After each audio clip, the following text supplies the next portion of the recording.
Maliki Yawmiddin. Iyyaka na'budu wa iyyaka nasta'in. Ihdina sirata mustaqim. Sirata ladzina an'amta alayhim. Ghayril maghdubi alayhim waladdallin. Ameen. Madad. Ya Allah, Ya Rasulullah, Ya Muhammad Sallallahu Hussein, Abdul Qadir Al-Jalani, Ahmed Rafai, Sheikh Adana Ansari, Sheikh Mazin Ansari, Qutb Zaman and the Sahib al-Maidan. Oh. All right. Open for questions. I'm sure there are some questions people have. I am interested. What questions do you have? Okay, I have a question. So in order to achieve that dream ahead I've never forgotten that, like it's just never go out of my mind. But sometime I feel like, why should I pursue that? And then it's just go up and down and up and down. And sometime I'm just sitting there for many, many years in the middle. So when you are down, and then how to make yourself one level up. If we can continue to achieve those ideas and dreams once, you think is very important. Good question. We do have some Ansari Sufi order. The Tariqa has answers to that. One of them is we have positivity prayers. Basically, how this works, Salaam Alaykum, is that our system, this million-year-old survival mechanism that we call our body, has in its hardwired survival mechanisms that the brain uses that are intended to keep us alive for another million years. One of those is the doubter, or the let's look that over again because that was really a mess. We really messed that up. We could do better. It can make us feel depressed. It can frustrate us because we want to be better. And for some of us, this is amped up even more for those of us who are perfectionists and want to do it right. To counteract that, just to be normal, we have to be more positive than what is given to us. This positivity requires effort just to be balanced. Otherwise, we are in a continuous state of doubt, regret, guilt, and anything that makes us keep chewing over why things aren't successful. So we're built to be trying more and to do better. In this kind of world that we're in, we're no longer battling mammoths, saber-toothed tigers, and trying to chip away at heavy skins and wearing skins. We haven't caught up to our technology nor our civilization and culture. Therefore, we need a little bit of help. And so we have, if you're interested, I can send this to you, positivity prayers, where you use Allah's names to create a feeling of balance. And that's kind of the intention of a lot of the Sufi training, is how do we achieve a balance in a world that just seems either up or down or sideways. And it's always pushing, and we're always in a kind of paradoxical confusion of like, I want to be spiritual, but I got to pay the bills. Who's going to do that? Why isn't God paying my bills if I'm going to be spiritual? This kind of confusing, and like, why isn't this the way it's supposed to be that I think it should be, but it isn't? So the positivity prayers, things like Ya Wadud, Allah is love. Ya Salam, Allah is peace. There's these zikrs that we do, or if you want, you have affirmations that can do this. Like, this one is the presence of peace, health, and prosperity. And you just repeat that over and over again just to get a feeling of like, I'm not a failure, So just brings us up to, like I say, a set of balance. So even just kind of override that is very difficult. It takes a lot of effort. Mm-hmm. So what we're looking for is, okay, there's the continuous betrayal of our brain to telling us that we have messed up or that we're guilty or shame or whatever. There are purposes for those things. They actually have a purpose, and Allah has a great educational system if we see it for what it is without weaponizing it. Okay. All right. So, yeah, thank you. So this is a continuing problem for human beings. It's difficult to stay positive all the time. We have the world and we make mistakes. Part of, I think, finding balance is to understand Allah made us to make mistakes. In my incomplete understanding of other worlds, as it were, the angels are made to be perfect, and all the others are made to bring things into smaller, like the idea of shaitan and the idea of difficulties. Matter, the material world provides for us, tends to want to put us in little boxes.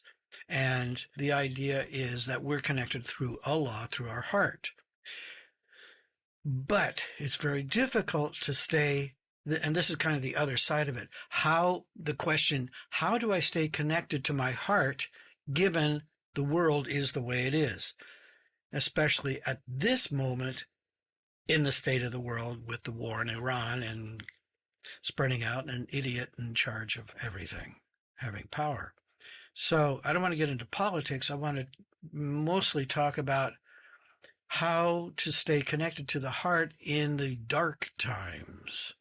So the first is the understanding and acceptance that we are not perfect and that we learn through a couple different ways.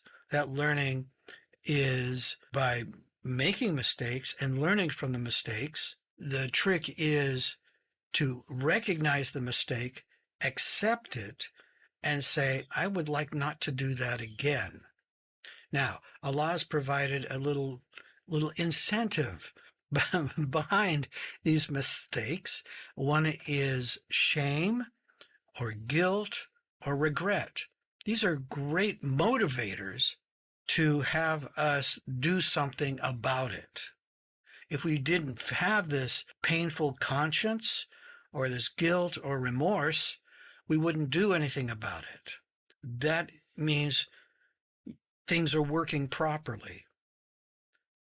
However, people use these teachers and weaponize them to create conflict and to make you feel bad about yourself because they can be used in a manipulative kind of way, like to make you feel guilty or to use passive aggressive or to use all these other what would have been helpful tools in a way to gain esteem or power or ego, narcissism of some sort. So recognizing that the original purpose of these is to help us grow and to use them in a positive way. So I can still remember the shame I felt when I made a misjudgment about somebody and felt so bad and remorseful that I had to go, I don't want to judge people. I'm obviously not very good at it. Not only that, I'm not the one to be a judge. Allah is the judge. Allah is Hakim.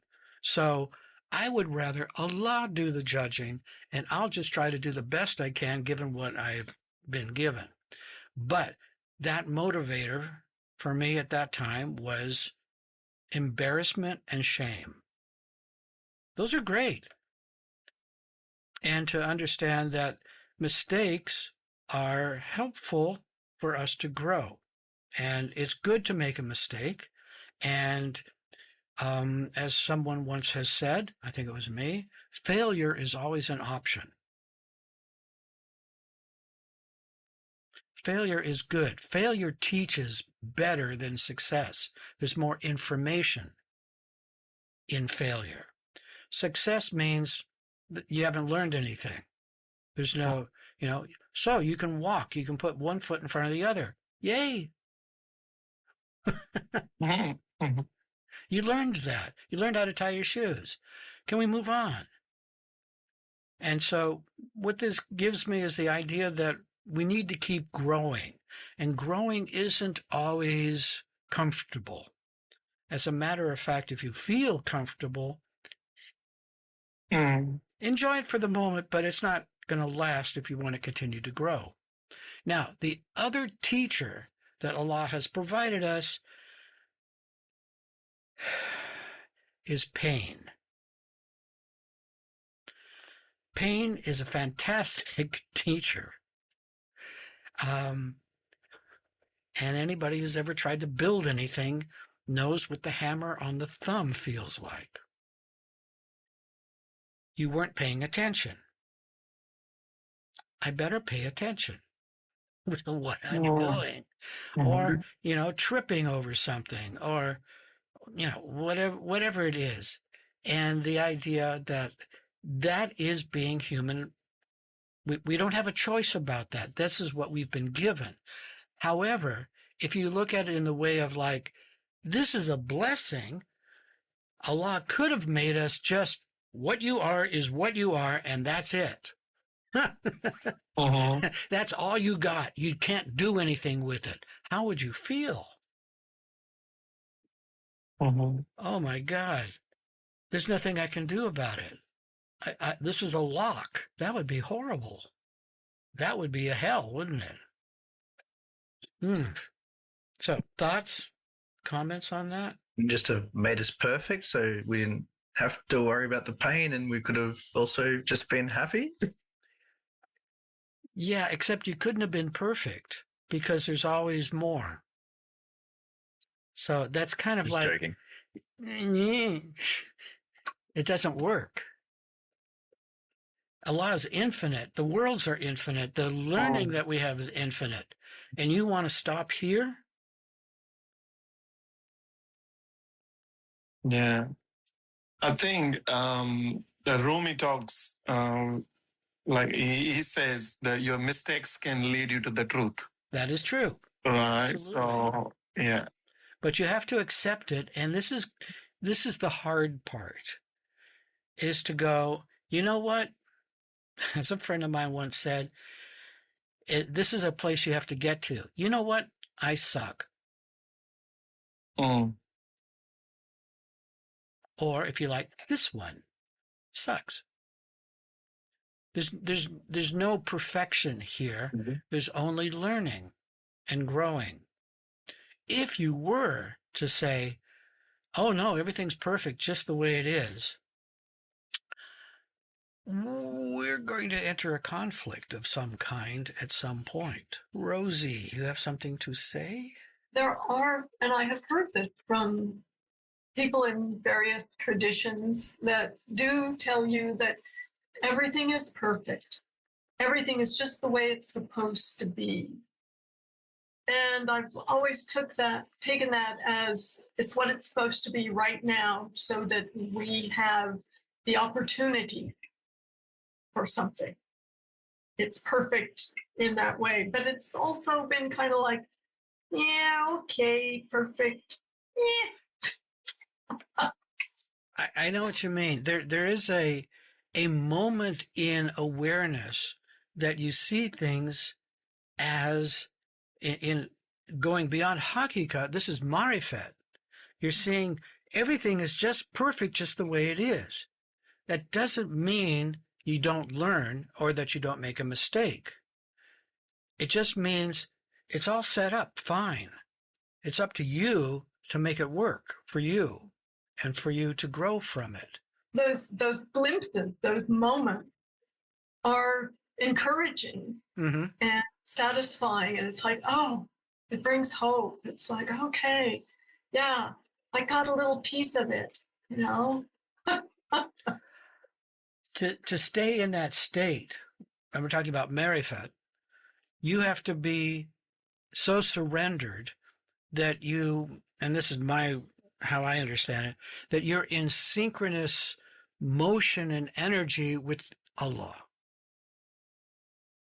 That everything that's happening through your heart is that you are moving with it. And yeah, you may be learning, but you are in total sync with the energies that are flowing around, whatever they are, and you're there to do whatever needs to be done.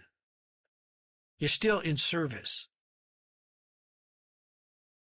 And gratitude. Yes. That is a state of awareness, and it is true, and it is incomplete, as Al-Hallaj found out. Does that make sense? You understand what I just said? Alameen, does that follow? Yes, Shay. Yeah. Al-Hallaj, you know the what I'm referring About to? the one that said was proclaiming that he's truth. Yes, Ayn al-Haq. Yes. Yeah, buoy. Yeah, just on that one, knowing that may be an incomplete state is encouraging to me. That kind of surrendering to, yes, Allah is in us and Allah is Haq. But for now, for this little trip, we are in this monkey thing, and that has to be acknowledged. You have to surrender to that. So yes, the truth is in this one, but the journey of this one includes the humility of not fully expressing that in this state. Yes. And that's a further progression, like to realize, yes, I'm one with everything, but there's some sort of individuation, particularity that needs to happen to express that here and now. It's a bit more grounded and maybe painful, and maybe. There's a Zen saying, before enlightenment, chopping wood, carrying water. After enlightenment, chopping wood, carrying water. So, many of the other spiritual traditions say exactly the same thing. Especially Taoism, and also probably Hasidism. So, Sunny, does this add up to see both sides? There are things that you can do, but the other part of it is accepting I'm incomplete, and even if I was to reach an enlightened state, I'm still incomplete. Yes, I completely understand. It's add up. Yes. So the next part of that is how to keep learning in a positive way and what to do with the learning, especially when you feel there's moments sometimes when it feels completely devastating and the whole structure of who you are just kind of crumbles. All the walls come tumbling down and you don't know who you are anymore. Without guidance, without any kind of direction, that can be devastating. In Sufism, that's like, oh, good, now we can get started. That has to happen. There's a story of a young man who wanted to be successful in business. So he went to a Sufi sheikh and he asked him, listen, I want to make a lot of money. I want to be successful. And the sheikh said, okay, yeah, let's do that. At first, I want you to go into the marketplace. Maybe there was a souk around, maybe it was a mall.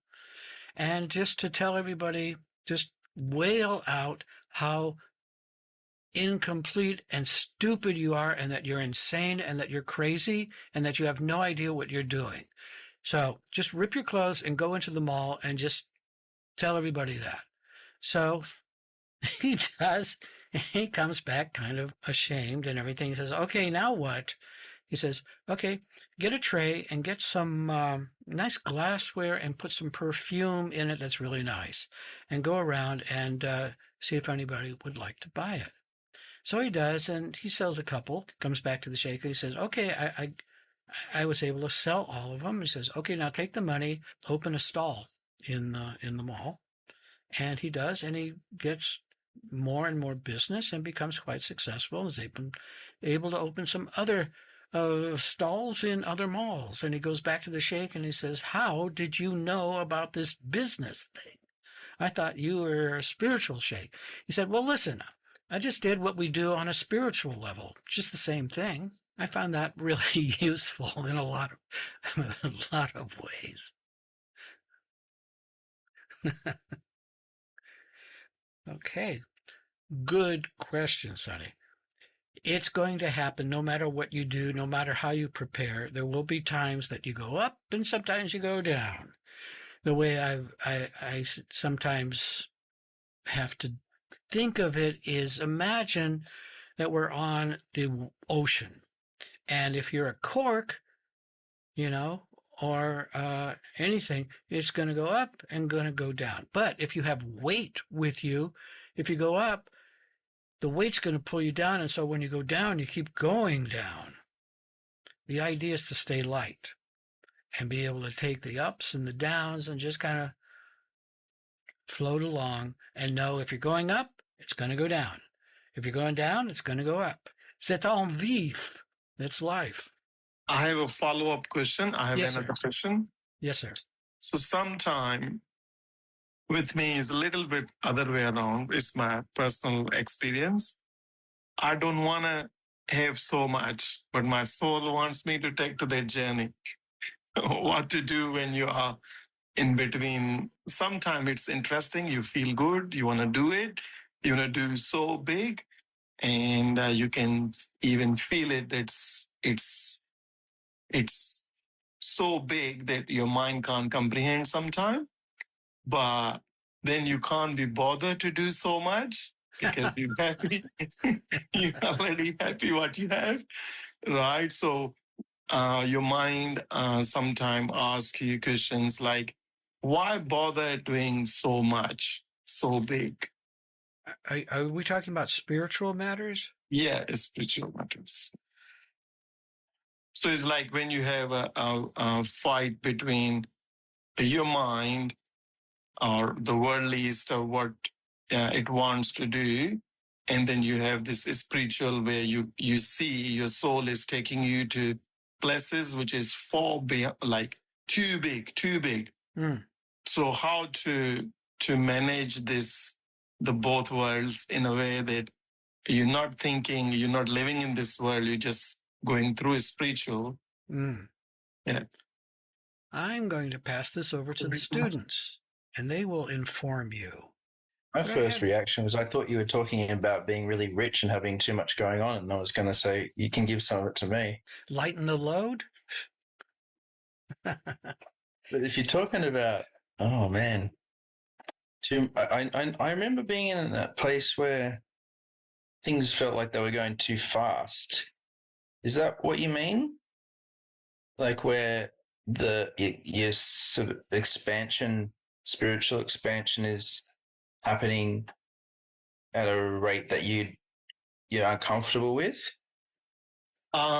Yes, kind of. For example, I'll give you example. I'm happy what I have, but my soul wants me to have, for example, 100 more branches of the business, help thousands of more people. And that's what I feel, for example. And I'm like, no, I can't be bothered. I'm happy. Like I'm still doing the small things, like to my limit, helping people or whatever help I need. I get that help. I'm happy with it. But a soul kind of tells you, no, that's nothing. Like, let's go to even bigger places. And then when you don't listen to your soul, you're not happy. And when you listen to your soul, you're like, oh my God, I have to do so much work now. It's just like too difficult. I wish my version of that came with lots of like business opportunities and money.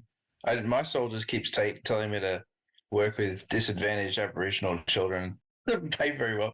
But yeah, well, if it really is coming from your heart, and if it's what Allah wants, then you can try and get in the way, but it won't work very well. If it's not what Allah wants, you'll find out pretty quickly. Allah knows what's right for you. So sometimes it's doing more, sometimes it's doing less, because our brains often take over and go, oh, yeah, well, this is what I'm meant to be doing. And like, I understand all of that and whether that's like, oh, well, I'm in my comfy zone now, so I'm going to stay here. And then it sounds like you might be getting the message to kind of do more. And our brains go, oh, but I'm doing enough right now. Like, this is fine, sure, right? Is this what you're getting? Yes, I'm 100% happy where I am. In fact, you can say, especially after getting married, I feel like, oh no, if I need $5, I already have 10. So not just in terms of money, but in terms of travel, overall helping my own family, friends. And I'm like, let me sleep, let me relax a bit. It's been a long time I've been working, but soul is like, nah, we worked hard to keep you here so you can fly from here. Like, it's like soul is telling me, you just came to the runway. It's a time to fly. And I'm like, no, I'm happy to stay in the runway. I just keep going around and things like. I mean, my comfy box, I don't need more. Thank you. And funny thing is that... I appreciate the offer, but... Thank you. But funny thing is, with the soul, I'm scared to fly now because it's up there. I'm so used to it's new and it's different, right? Yeah. There's a lot going on, and your brain's like, but no, I'm good here. I'm good here. And if the message is coming from your heart, from Allah, then He's saying, well, it's time to change up. It's time to do more. Yeah. Funny thing is that I'm scared to do that, and I can't stop thinking about it. My back of a mind is always thinking about it. What if I'm not doing? Like, it feels like somebody's reminding me, nah, you're not doing something you should be doing. Like, and then you do it, you're scared. I'm like, give me something so I can do it. Leave me alone. Like, let me live. I can sort of relate a little bit, funny, but just for me, and I'm not sure if this helps, is that sometimes there's different parts of me that want this and want that. And so it's been a process of getting to know which part is talking. And sometimes, whether it's my brain or it's my heart, it's sort of two very different. Yeah, so I think all I could say is maybe you get to know the part that's telling you that, and just sort of saying, well, is it coming from my heart, or is it coming from is it a different voice that's coming from my mind or my brain, which is very different from messages coming from the heart. Yeah, heart wants to fly and mind wants to stay. It's just, it is. Yeah. Uh-huh. Yeah, and it's sort of just, it's learning to understand, as Sheikh says, how you work. When reflect on my journey, there's been voices that have pushed me into a certain direction, do this, do that. But as a little bit more understanding comes in, I'm beginning to understand that this voice that sometimes I would describe as whether my soul or my heart is not really that. It is something, maybe a voice that's come from somewhere else. That's my experience. And then if it's coming from somewhere, if that voice is coming from somewhere else, then you think, well, how real is it? I'm not sure if that helps. But anyway. Oh, okay. Thank you. I guess about 10 days ago, I had an experience where just out of the blue, a message came, and something I had not thought of, considered. And I literally, physically looked around and went, yeah, I get the point. Okay, wow, all right, let's think about this and take this in. Okay, good advice. And then over the next couple of days, I tried to talk myself out of it. Like, no, you don't really need to do that. No, here's this, here's that, all these different reasons to not do what I was advised to do. And then the reverse was, it was like, wait a minute. This just came out of the blue. This was not something I was kind of thinking, oh, I want this, and how can I get this? Oh, no, it was just boom. I'm stupid if I don't pay attention when something comes like this. I know that from experience. So, okay, David and I talked about it and decided, all right, let's pursue this. And once we did that, everything just went so smoothly, better than we could have ever even imagined, and then some. It was just like, wow, okay, thank you. I got the message and we acted upon it, and yeah. So that was a very different sort of experience than often happens, but it was just like, wow. Okay, our mind and our heart do need to work together. Allah gave us both of them. And so I guess in this case that I went through just recently, I guess I had to go through that, no, logic side of it, and then come out of that and pay attention to the advice and the message. So Thank you. For me, the way it had been really difficult. But my brain was like, but this is what Allah wanted me to do 6 years ago. So why is it meant to be the opposite now? And that feels really strange. But I could not compute it. My brain's like, but you said this before. You said this before. This is what I was meant to be doing. And now you're telling me to not do that thing. And I'm like, but why? How? What's happening here? And you're right, Rosie. Once I kind of accepted, okay, well, it's time to change tactic and do it a different way and stop doing what I'm doing that I wasn't realizing was kind of causing me pain because I was getting in the way. My naps, my different parts of me that weren't confident and stuff like that were getting in the way. And so I decided to change things up. Everything's just become a whole lot easier. And Allah gives you the light path, shall we say, the easy. So this is a message for you, something that's coming from your heart, from Allah. It's going to be easy and it's going to be smooth, inshallah. Thank you, Mendel. Yeah. I think what helps too is asking the right question. How you ask is important.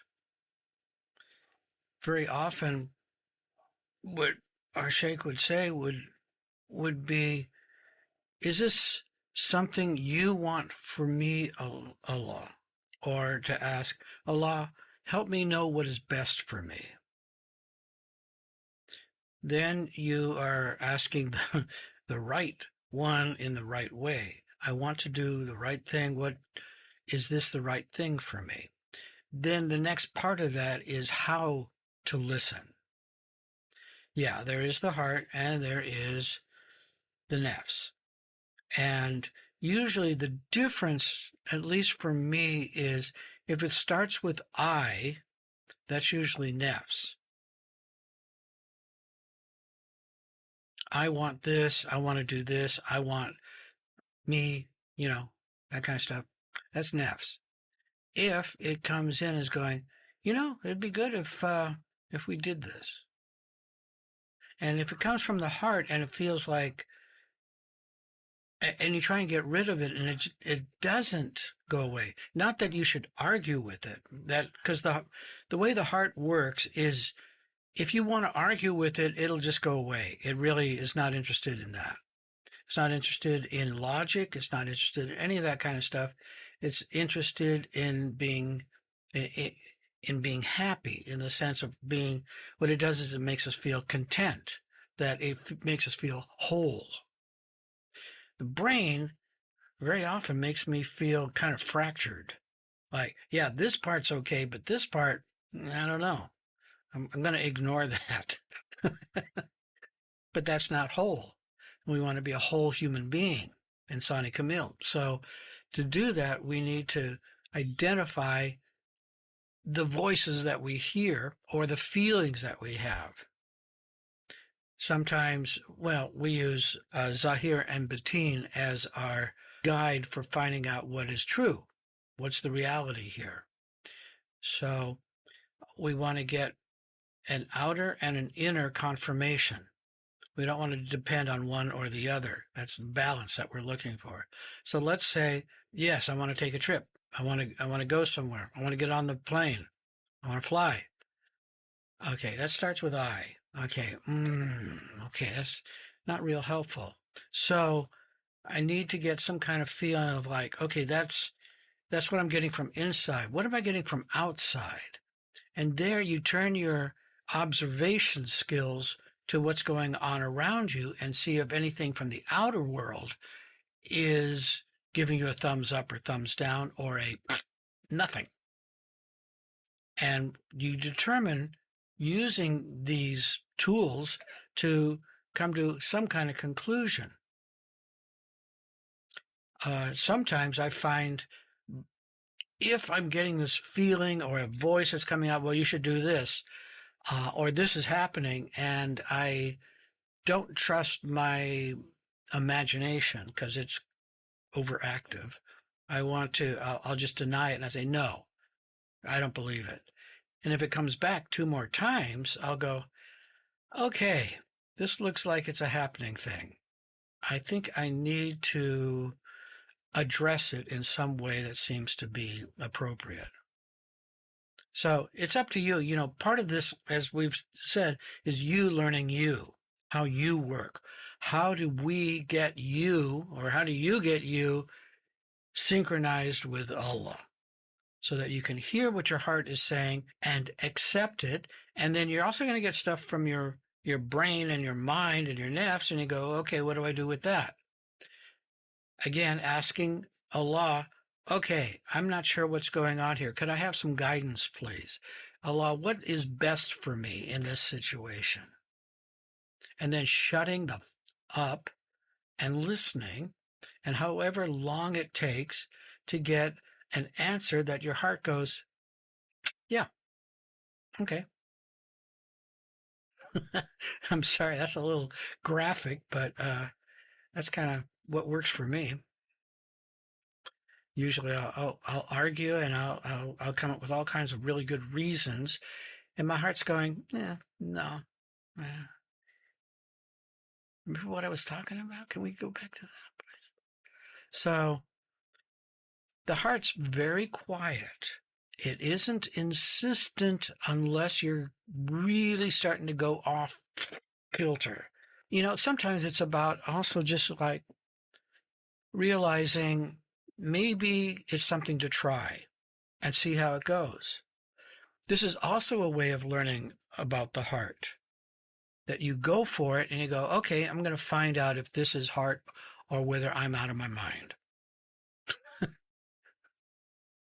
So you go and you try it out.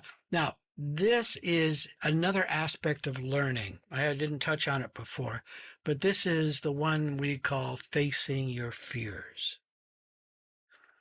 And usually it's the one that's like in your face, and you really would rather it not be there, and that you have much better ideas about how to deal with nafs, but there's this one that's in your face and you can't get rid of it. That's the one you don't want to deal with. That's the one you have to deal with. So if this a thing that keeps coming back, it means you need to find some appropriate way to deal with it, that it can go away or become whatever it needs to be next. Maybe it's part of your growth. I do not know. Only you will know. But again, asking the right question, Allah, what is best for me in this situation? And then listening.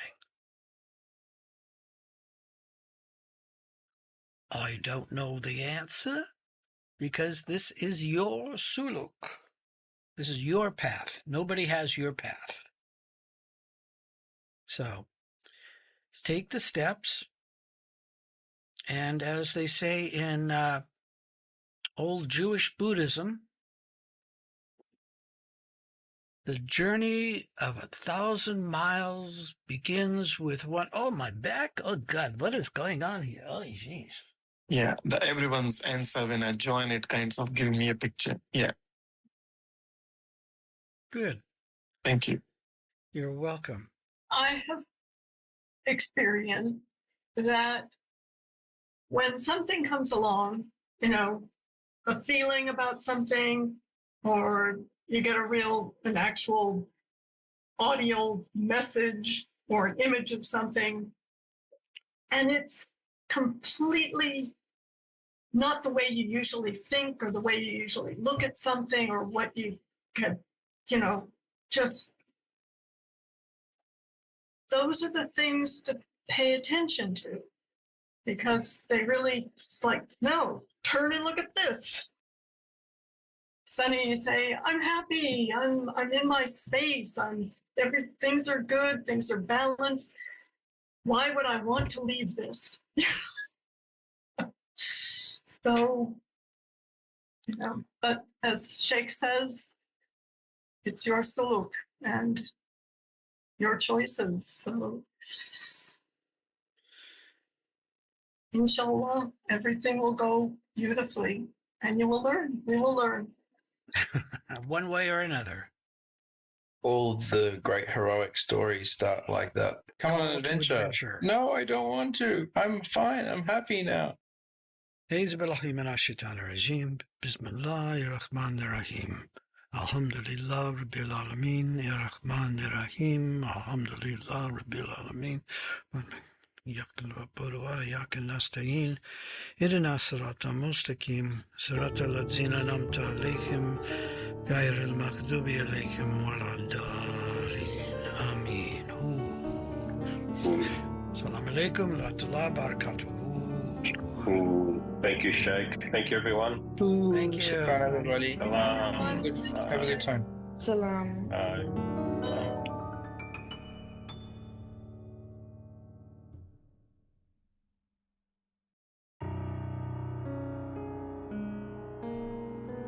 Salaam Alaykum, murids, seekers, curious, and interested listeners. We appreciate you and are happy to share our Sufi message. Your donation will help support our Sufi Center in Sydney, where we do zikr, sohbet, spiritual counseling, and healing services. We believe the message should be free, but it costs equipment, rental, services, software, and hardware to get this to you. So thank you for choosing our podcast among all the millions available. If you go to our website, AnsariSufiOrder.org, you will be able to donate through PayPal whatever you think this information is worth to you. Blessings and love, the Australian Ansari Sufi Order.